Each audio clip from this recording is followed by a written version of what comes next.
नमस्कार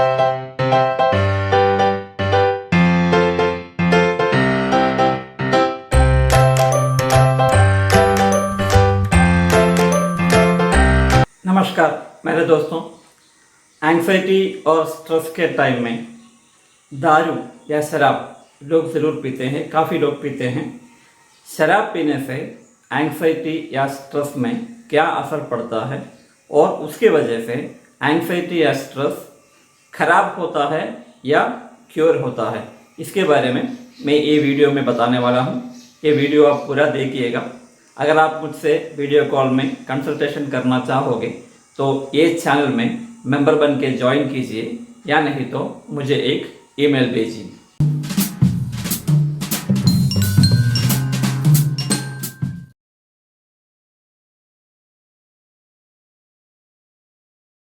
एंग्जाइटी के बारे में थोड़ा सा आपको जानकारी दे देता हूँ। एंग्जाइटी हमारा शरीर का एक फाइट और फ्लाइट मैकेनिज्म है, स्ट्रेस है। स्ट्रेस का लक्षण यही होता है कि आपको दिल का धड़कना तेज हो जाएगा, आपका शरीर में पसीना आना, आपको बेचैनी लगना, नर्वसनेस लगना, आपको अच्छा नहीं लगता, और साथ में आपका सांस रुकता जैसा आपको फीलिंग आएगा। काफ़ी सारे सिम्टम्स स्ट्रेस और एंग्जाइटी को है। ये सब चीज़ जो है हमारा शरीर का अटूट एक हिस्सा है। इसको हम फ्लाइट और फाइट सिंड्रोम बोलते हैं। ये हमारे शरीर के लिए ज़रूरी है। इसको समझने से ही एंग्जाइटी के बारे में या एंग्जाइटी का इलाज होता है। तो समझ लीजिए, एंग्जाइटी या स्ट्रेस जो है आपका शरीर का अटूट हिस्सा है। मगर यही हिस्सा अगर हद से ज़्यादा बढ़ जाता है तो वो शायद हमारे लिए थोड़ा बहुत नुकसान पहुंचा सकता है, जैसा कि जनरल एंग्जाइटी डिसऑर्डर में बदल जाएगा, सोशल एंग्जाइटी डिसऑर्डर में बदल जाएगा, काफ़ी सारे फोबियास है ऐसा बदल जाएगा, ऑब्सेसिव कंपल्सिव डिसऑर्डर जैसा बन जाएगा। तो इसलिए एंग्जाइटी को हमेशा अपना काबू में रखना, स्ट्रेस को हमेशा अपना काबू में रखना ज़रूरी होता है, ताकि आपको एंग्जाइटी का जो ज़्यादा असर आपका शरीर या मन में ना पड़े और उसका इलाज के लिए आप घूमते रहें। फिर मैं बताता हूँ, एंग्जाइटी इलाज है। एंग्जाइटी पूरा आप क्योर कर सकते हो। आपको एंग्जाइटी के बारे में डरने की कोई बात नहीं है। एंग्जाइटी का सिम्टम्स नॉर्मल है। एंग्जाइटी या पैनिक अटैक या स्ट्रेस आने से किसी को भी शारीरिक मानसिक कोई भी प्रॉब्लम आगे नहीं आएगा, इसलिए आप इत्मीनान रह सकते हो।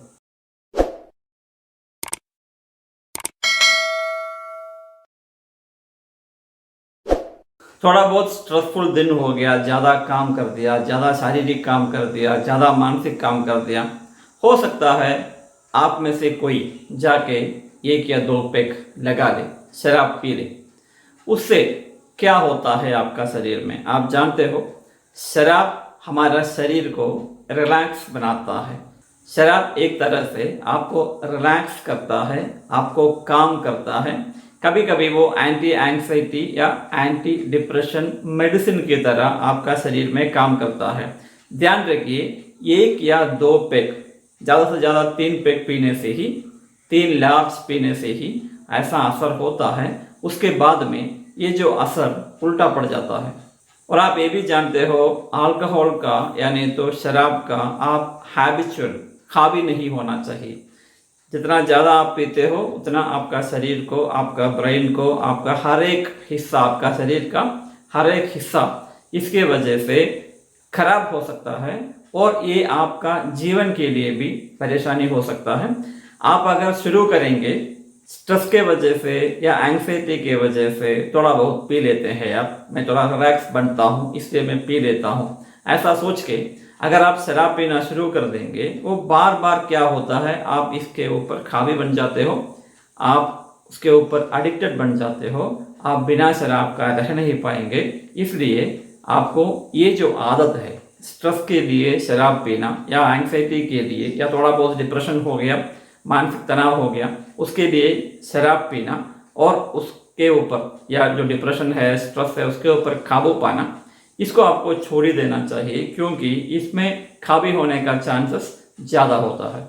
कभी कभी आप ये भी देखे होंगे कि अगर आप सामूहिक घटनाओं में जाते हो, सामूहिक लोकेशन में जाते हो, दूसरों के सामने बात करने के लिए जाते हो, दूसरों के सामने प्रेजेंटेशन करने के लिए जाते हो, इंटरव्यू के लिए जाते हो, लोगों के बीच में जाते हो, तो जो भी आपको शाइनेस होगा या मानसिक तनाव होगा, नर्वसनेस होगा, ये सब कम करने के लिए शायद शराब आपका काम आ सकता है। 1 या 2 पैक पीने से आपको अच्छा लगेगा, आप रिलैक्स लगेंगे। जो भी प्रेजेंटेशन आपको करना है, जो भी दूसरों के सामने जो काम करना है, वो अच्छी तरह से आप कर पाओगे। मगर ये सब जो है एक स्ट्रेस या एंग्जाइटी या नर्वसनेस, इसका शाइनेस का इलाज नहीं होता।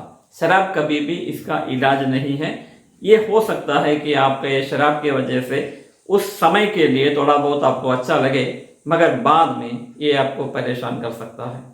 आप 1 पैक पिएंगे या 2 पैक पिएंगे, आपको रिलैक्सेशन फील होगा, आपको अच्छा लगेगा, आपको स्ट्रेस रिलीज होगा, एंग्जाइटी रिलीज होगा, आप काम बनेंगे। और साथ में आपको ये भी मन में आएगा, 2 पैक पिया, अच्छा लगा, चलो एक और पी लेते हैं। उसके बाद फिर बोलोगे चलो एक और पी लेते हैं। अभी आपका ब्लड में जो अल्कोहल का लेवल है ये बढ़ गया।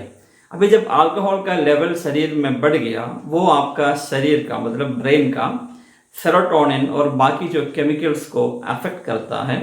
अगर आप 4 से ज़्यादा पैक शराब पी लिए तो आपको डिप्रेशन बनेगा, आपका शरीर का तालमेल बिगड़ जाएगा और आप शायद फिर वही स्टेज में पहुंच जाओगे जिसके लिए आप ये शराब पीना शुरू किए थे। इसमें ध्यान में रख लीजिए, आप स्ट्रेस और एंग्जाइटी के लिए शराब को कभी एक ट्रीटमेंट की तरह इस्तेमाल मत कीजिए। मैं तो एडवाइस करूँगा ज़रूर कि आप उसको इस्तेमाल ही मत कीजिए।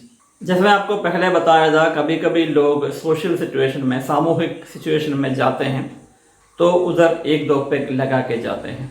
जो लोग ऐसा करता है उसका भी शराबी होने का रिस्क ज़्यादा है, क्योंकि वो हमेशा जब भी वो सोशल सिचुएशन में जाता है, जब भी दूसरों के सामने जाता है, जब भी भीड़ में जाता है, वो अपने आप को नर्वस पाता है, शाई पाता है। उसको हटाने के लिए वो दारू के ऊपर हावी हो जाता है। अभी जब भी वो बाहर जाएगा, जब भी सोशल सिचुएशन में जाएगा, जब भी शाई बनता है, जब भी नर्वसनेस बनता है, वो 1-2 पैक पी के जाएगा। ये जो 1-2 पैक है उसको उसमें खावी बना देता है, हैबिचुअल बना देता है। वही वजह से बाद में वो शराबी बन सकता है। शराबी बनने के बाद आप जानते हो उसका शारीरिक असर क्या होता है। इसलिए मैं आपको ज़रूर बोलूँगा, एंग्जाइटी या स्ट्रेस के वजह से कभी भी थोड़ा बहुत डिप्रेशन हुआ था, थोड़ा बहुत मानसिक तनाव हुआ, थोड़ा बहुत स्ट्रेस हुआ, थोड़ा बहुत एंग्जाइटी हुआ, कभी भी किसी भी हालत में शराब का शुरुआत मत कीजिए, इस्तेमाल मत कीजिए। शायद आपको शुरुआत में अच्छा लगेगा, मगर बाद में वो बहुत खतरनाक हो सकता है। कभी उसको इस्तेमाल मत कीजिए। एंग्जाइटी जैसे मैं आपको बताया था क्योरेबल है, वो पूरा चिकित्सा करके निकाल सकते हो। उसके लिए कभी कभी डॉक्टर्स आपको मेडिसिन देते हैं। मेडिसिन देने के बाद, वैसे भी आप जानते हो, मेडिसिन देने के बाद आपको शराब नहीं पीना चाहिए। मेडिसिन आपको अच्छी तरह से एंग्जाइटी से क्योर कर सकता है। उसके साथ में अगर थोड़ा बहुत एंग्जाइटी है, थोड़ा बहुत स्ट्रेस है, तो काउंसलिंग के वजह से भी आपका एंग्जाइटी निकल सकता है। उससे नहीं होता तो कॉग्निटिव बिहेवियरल थेरेपी जैसा साइकोथेरेपी मेथड्स अवेलेबल है, उसको भी इस्तेमाल करके आपका ये एंग्जाइटी या स्ट्रेस क्योर कर सकते हो। इसलिए अगर ये सब आपको ज़रूरी पड़ता है तो आप एक साइकियाट्रिस्ट या साइकोलॉजिस्ट से ज़रूर बात करें। आप अपने आप अपना ज़िंदगी में थोड़ा बहुत बदलाव ले आके अपना एंग्जाइटी या स्ट्रेस में काबू पा सकते हो, ताकि आपको ये जो शराब की जो समस्या है उससे आप दूर हट सकते हो। सबसे पहले आपको करना चाहिए शारीरिक व्यायाम। शारीरिक व्यायाम आपका शरीर में पॉजिटिव हार्मोन्स बढ़ा देता है, आपको अच्छा लगता है। आपका ये जो स्ट्रेस और एंग्जाइटी जब आप एक्सरसाइज करोगे उसी में कम हो सकता है। तो हर दिन ज़रूर 1 घंटे कम से कम का एक्सरसाइज कीजिए, या नहीं तो बाहर जाके कोई गेम खेलिएगा। दूसरी बात है ब्रीथिंग मेडिटेशन आपको करना चाहिए। वही एक्सरसाइज का जो असर था वही ब्रीथिंग मेडिटेशन में भी आता है। ब्रीथिंग करने से, मेडिटेशन करने से आपका शरीर में पॉजिटिव हार्मोन्स बढ़ जाता है और स्ट्रेस हार्मोन कम हो जाता है। इसके वजह से आपका शरीर रिलैक्स हो जाता है, एंग्जाइटी नहीं आता, मानसिक तनाव कम हो गया, स्ट्रेस कम हो गया, थोड़ा बहुत डिप्रेशन था वो भी कम हो जाएगा। तीसरी बात है आपको अच्छी नींद आना चाहिए। मानसिक तनाव जिसको नहीं है या आप कम कर सकते हो जैसे एक्सरसाइज के साथ में, या नहीं तो मेडिटेशन के साथ में अगर अपना मानसिक तनाव आप कम कर दोगे और एंग्जाइटी के बारे में, स्ट्रेस के बारे में, उसके सिम्टम्स के बारे में डरना छोड़ दोगे तो नेचुरली आपको अच्छा नींद आएगा। जब अच्छा नींद आएगा आप फ्रेश हो जाएंगे, आपको फिर एंग्जाइटी या स्ट्रेस का मुकाबला करना नहीं पड़ेगा। कॉफ़ी कम कर दीजिए, क्योंकि कॉफ़ी ज़्यादा पीने से भी आपको ये स्ट्रेस और एंग्जाइटी हो सकता है। हर दिन आप एक हैबिट बना लीजिए, अच्छा चीज़ें हम करते रहेंगे, जैसे कि म्यूज़िक सुना, या नहीं तो बाहर निकल के गार्डनिंग किया, या नहीं तो पेंटिंग किया, या नहीं तो चित्र रचना किया। जो भी आप करेंगे अच्छी तरह से कीजिए, मन लगा के कीजिए, ताकि आपका मन हमेशा रिलैक्स रहे। इसके वजह से भी आपका स्ट्रेस और एंग्जाइटी कम हो सकता है। आपका फैमिली के साथ रहिए, अपने बच्चे हैं बच्चे के साथ रहिए, फैमिली मेम्बर्स के साथ रहिए, उनसे बात करते रहिए, फ्रेंड्स के साथ रहिए, उससे बात करते रहिए। इससे भी आपका सोशलाइजेशन जो बोलते हैं, सोशलाइजेशन से भी आपका एंग्जाइटी और स्ट्रेस कम हो सकता है। एक बार आप ज़रूर याद में रख लीजिए, आप दारू या शराब शुरू करेंगे, जब शराब शुरू करेंगे तो उसके ऊपर आप हावी होने का चांसेस ज़्यादा है। जब आप उसके ऊपर हावी हो जाएंगे आप उसको रोक नहीं पाएंगे, क्योंकि जब आप रोकना चाहोगे तो वही एंग्जाइटी और डिप्रेशन आपका शरीर में बढ़ना शुरू हो जाएगा। तो वैसे भी आपका जो ताकत है, मतलब टॉलरेंट लेवल बोलते हैं उसको, थोड़ा बहुत शराब पिएंगे, 1-2 पैक पी लिया, आपका स्ट्रेस कम हो गया, एंग्जाइटी कम हो गया। शुरुआत में अगर 3 पी लिया या 4 पी लिया तो आपको स्ट्रेस और एंग्जाइटी बढ़ेगा, आपको डिप्रेशन हो जाएगा। मगर बार बार आपको यही करते रहोगे तो आपको दिखेगा 1 पैक से आपका एंग्जाइटी कभी ख़त्म नहीं होगा, 2 पैक से कभी ख़त्म नहीं होगा, आपको ज़्यादा पीना पड़ेगा, आपको स्ट्रेस ख़त्म नहीं होता।